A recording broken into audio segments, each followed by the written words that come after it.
circuit court.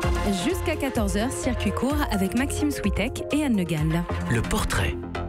Le portrait d'une personnalité qui change le monde à son échelle, c'est tous les jours avec vous, Cyrielle Ariel. Portrait aujourd'hui d'une femme engagée qui milite pour que les entreprises s'engagent pour la protection de l'environnement.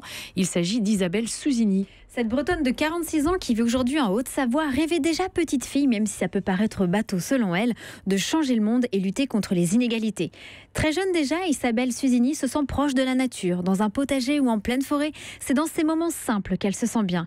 Et pourtant, pour tracer une carrière dans cet univers, elle a dû se réorienter pour quitter le monde du marketing. J'ai repris mes études pour faire des études sur la protection de l'environnement. Et à l'époque, il n'y avait que 2 formations en France, une à Jussieu et une à Strasbourg. Et donc j'ai fait ça. Et ça a été la meilleure décision que j'ai prise de réorienter tout de suite, très tôt, ma carrière. Comment milite-t-elle aujourd'hui pour ses convictions ?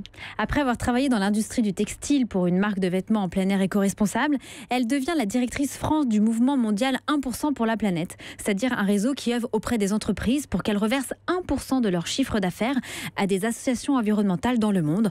En 15 ans, ce club a versé plus de 175 millions de dollars à des ONG environnementales, soit à peu près un peu moins de 150 millions d'euros. De quoi motiver chaque jour Isabelle Susini qui semble avoir trouvé enfin sa voie.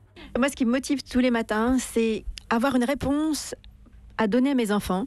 Quand ma fille me demande « Mais maman, pourquoi est-ce que tout le monde n'a pas une voiture électrique ? Est-ce que c'est pas ça la solution ?» Et je lui dis « Écoute ma chérie, on y travaille, ça va pas se passer demain, mais peut-être après-demain. » Et donc, vraiment être capable de lui répondre les yeux droit dans les yeux. « Ma chérie, j'y bosse tous les jours, c'est mon travail, c'est pour ça que je me lève le matin, c'est pour ça que tu me vois pas tout le temps avec toi. » Et voilà, c'est ça qui me motive, c'est d'être capable de lui dire qu'on est en train de s'occuper du problème.